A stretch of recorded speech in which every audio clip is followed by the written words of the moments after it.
como escritor costumbrista. El segundo año fue al poeta Saulo Torón. Saulo Torón fue equiparado casi como por los entendidos con un poeta tan importante como fue Juan Ramón Jiménez. Era de su generación, por supuesto, y eran amigos. A Saulo Torón lo recuperamos. El año 2007 se recuperó también a la escritora, poetisa y pintora Pino Ojeda, se le hace un homenaje, se recuperan sus obras. Se suele hacer una jornada en que participan diferentes ponencias sobre la obra de estos personajes, y después se hacen unas publicaciones sobre ese trabajo, ¿no? Y este año, coincidiendo también con el Día de las Letras Canarias, que está dedicado este año, será dedicado a don Benito Pérez Galdós, pues nosotros modestamente vamos a hacerle ese homenaje público a la figura de don Benito Pérez Galdós. Más bien no es porque don Benito Pérez Galdós, casi podemos decir universalmente, es conocidísimo, ¿no? En todos los países del mundo se han traducido sus obras, y prácticamente en todas las universidades más importantes pues existen cátedras especializadas en la obra de Benito Pérez Galdós.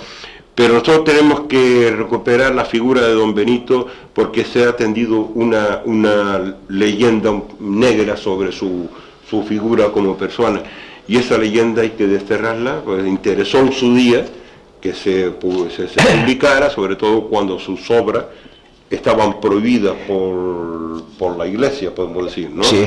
Entonces, esa leyenda, don Benito Pérez Galdós, y hay documentos fehacientes que lo atestimonan, que hizo mucho y luchó mucho por las Islas Canarias, sobre todo por esta isla, por Gran Canaria.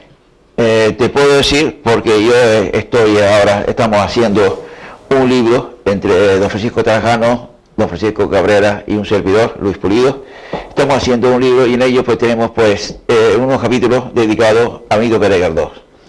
Benito Pérez Galdós fue también lo seguimos, y además lo rescatamos del autor, que era don Francisco Trajano Pérez, el que hizo esa tesis doctoral cuando se licenció de Lengua y Literatura en la Universidad de La Laguna en el año 1950 y tanto, cuando llegó a ser profesor de allí de La Laguna.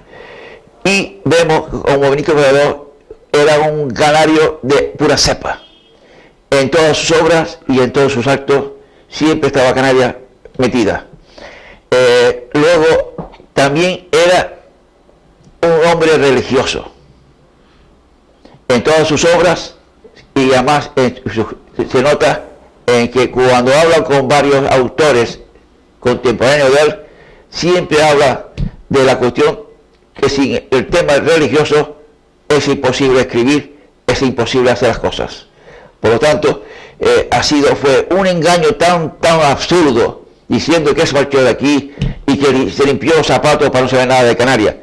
Él vino varias veces a Canarias, estando en Madrid, que hablaba mucho de Madrid, claro, y el que vive en otros lugares canarios actuales no habla de eso donde vive, no lo ama donde vive. Igual que podemos hablar tanto de América como de Europa, los canarios que viven allí nunca se olvidan de su tierra, pero está viviendo en ese momento allí, y por lo tanto, ahí donde triunfa, tiene que actuar. Él defendió mucho a Canarias, estando además en Madrid, y políticamente, porque existen documentos, cartas de él escritas, hay ministros y presidente del gobierno, pidiendo, y además también se hablaba a veces con León y Castillo cuando era embajador en París, y esas cartas pues son maravillosas, siempre pidiéndole que intercediera en favor de cosas que tenían que hacer aquí en Canarias, en Gran Canaria sobre todo. Y además su hermano, que era el gobernador militar de aquí, lo quitaron para poner a otro señor que no merece tener una calle ni una plaza en Tenerife. Sí, Bueno, esas cosas ya, esa pasaba bueno, por eso te digo, época, por eso te digo, en sus cartas se nota sí. La defensa de cuestiones de los canarios, cuando estaban gobernando, haciendo una labor que era de España, pero que el otro vino de Cuba y entonces le dieron lo de Canarias. Sí. Por lo tanto, así que vemos que, señores, ¿sabe quién era?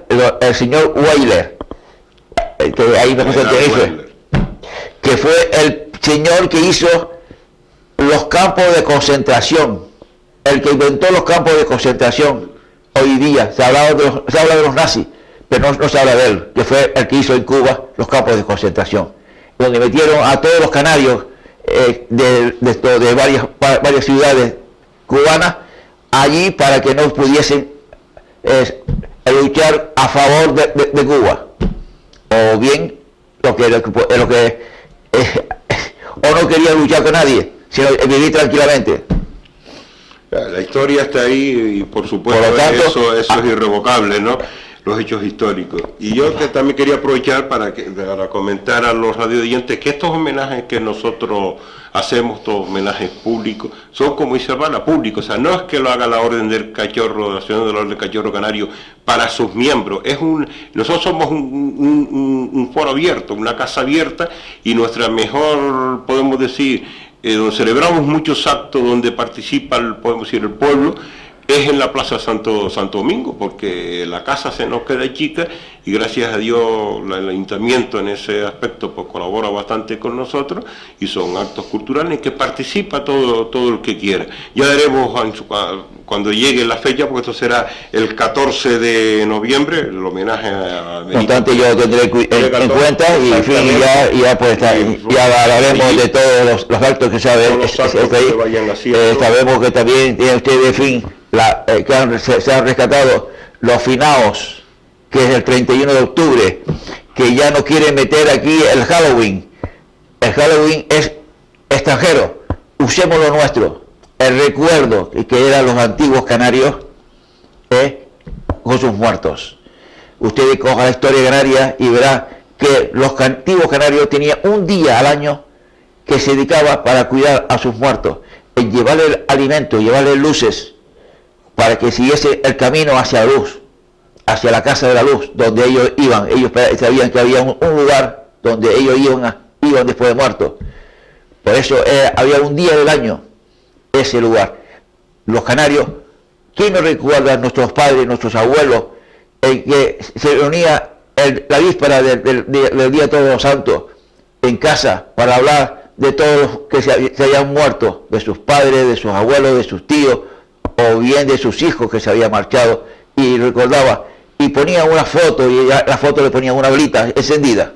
Y además se recordaba, y se sigue recordando en muchos sitios todavía, con alegría, no era un día sino al revés, reconociendo precisamente nuestros ancestros de la labor que habían hecho, cómo nos habían educado, y después eso se comía, pues el higo pasado, las almendras, la copita de anís, el vino dulce, exactamente, las cañas asadas. Exactamente. Eso lo hacemos nosotros y está todo el mundo invitado precisamente el 31 de octubre por la noche en la Plaza Santo Domingo. Allí nos reunimos, ya el primer año habían 30 personas, pues el segundo 40, ya 100, 150 y nos estamos reuniendo en orden de eso, y cada año pues más personas participan de eso porque es una fecha muy entrañable para nosotros, aparte de la labor que nosotros